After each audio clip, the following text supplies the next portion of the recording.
Hey now! What is up, everybody? My name is Mike Brown, aka Review King MB, and I reviewed part 1, so I might as well review part 2. I'm talking about Justice League Crisis on Infinite Earths. Joker as a ring announcer for Batman fighting is actually a great idea. Give the people at Rocksteady a raise. This is the second part of, I believe, a 3-part series that's all coming out in the same year, 2024. And I'll be very transparent because in my first review, I said that I enjoyed that film. I was surprised by how many people commented on that video saying that they didn't care for it. Like, I was like, oh, I feel like I'm almost alone in saying that I enjoyed it. Even the cliffhanger, I was like, oh, this is cool. So watching this one, I didn't love it as much. I'm not going to say I hated it or even disliked it. I'm just saying this is not like an Empire Strikes Back situation where the middle portion is so fucking epic that it trumps the first part and you wonder how part 3 will top it. No, this is very much an in-between of the story. This is very much like, well, we have to do 3 parts, so let's just kind of meander and kill time and just make this second part happen. At least that's how I felt. It just felt like they had to kill time, and I wasn't as impressed. At the very beginning, probably the best story portion for me in this second part was when Batman was having to deal with the Joker. And I know it's like, really? Part 175 of Batman versus the Joker? I know. There's even a part of me that's a little sick of seeing Joker. You know, there's so many Jokers running around nowadays, so many different Elseworlds or offshoots or different variations, and I kind of think we need to just take a break with the Joker. But when I saw this Joker, his design, I'm not going to say was all that great, but the voice is what caught my eye. The voice of Joker, I thought, ooh, who's doing the voice for this? Because if Mark Hamill is going to retire playing the character, then this guy needs to step up. And I should not have been surprised that it was Troy Baker.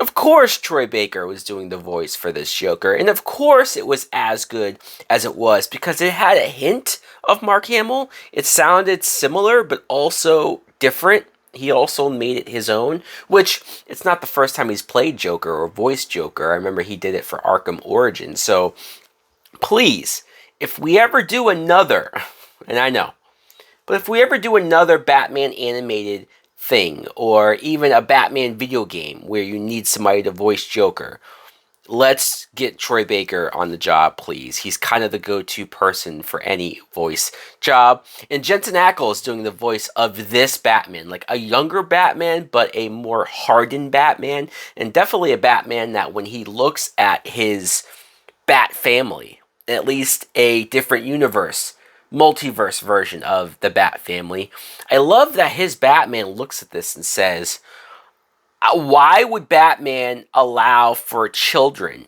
to be a part of this life, to be vigilantes, to possibly get themselves killed? I would never do that. Like, it's such an interesting thing of like, either this particular Batman really wouldn't do this, or this Batman is so still young and at the point in his career where he wouldn't do that, and it's the much further along, the much older, the just different way of thinking that Batman would later be that does do it, and he's just not there yet. I just thought that portion, we didn't spend enough time on those ideas. I could have watched a whole movie that was just about that. In fact, if it was more about this, I probably would have liked this part 2 a lot more, especially because the Bat family we have is Nightwing, Damian Wayne as Robin, which, you might know, is not my favorite Robin. And the Huntress, the Huntress is a Bruce Wayne child that I wish they did more stories with. And again, it's such a short time that we spend with them, and even the infighting that the Bat family does. More of that, please. We spent so much time in this movie with Supergirl, Kara Zor-El, and she's sort of dealing with the fact that she lost Krypton and she's emotionally screwed up over it. The Monitor is trying to help her along because she's one of the most powerful characters, I guess, to deal with this conflict that they're dealing with. And I like the idea that Kara, Supergirl, is one of the most powerful characters out there. It makes sense to me. I didn't get to see a lot from her to almost validate that or justify that. You have a new character. You get his whole origin. Spectro? I'm not familiar with this character. I thought it was kind of interesting, his backstory, seeing him as a kid and seeing how he developed the abilities to mind control people, and how he used that as he got older to start mind controlling even some superheroes. He was kind of a supervillain. He gets recruited, and he, of course, becomes a villain, the Psycho Pirate. And maybe it's just because I'm not familiar with him. It almost feels like if you know who this character is, maybe this whole arc would mean a lot more. And sure, they showed his origin, they showed his backstory, but I still don't think it was enough to make me go, oh shit, this guy means business, or oh shit, this guy's going to be a threat. It was all kind of there anytime they went back to him. And especially the portion where he gets introduced to the Anti-Monitor. I mean, the writing in that one particular scene and how he develops the name Anti-Monitor. It's just, not that it's a great name in the first place, but to try to give it an explanation. It almost reminded me of that scene from Solo, of how Han Solo got the name Han Solo. It was like, ooh, this is kind of brutal.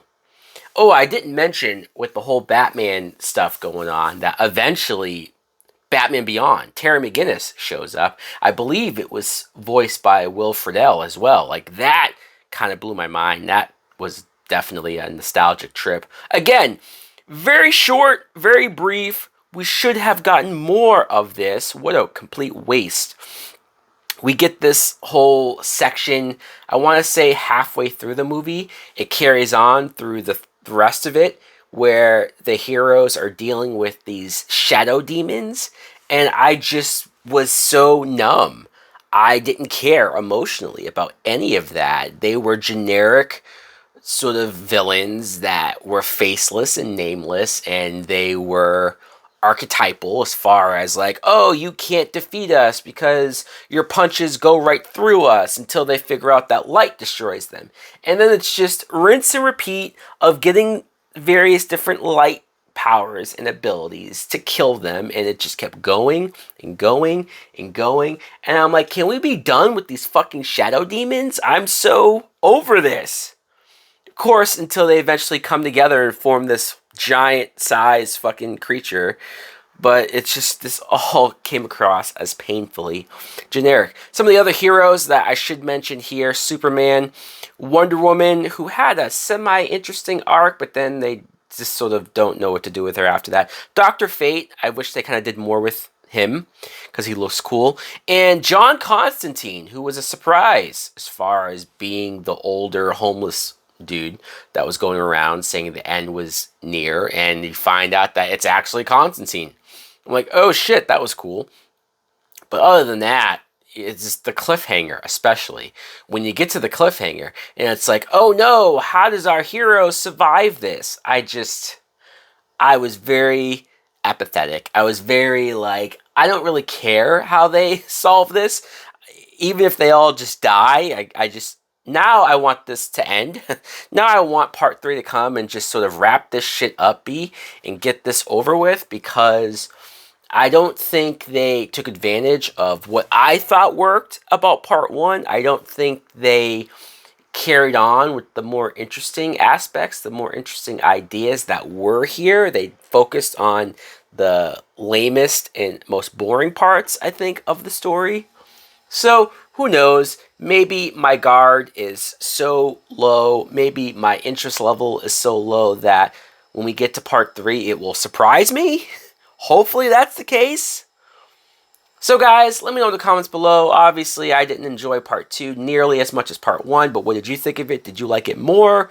Or did you like it just as much as part 1? Are you interested still in part 3?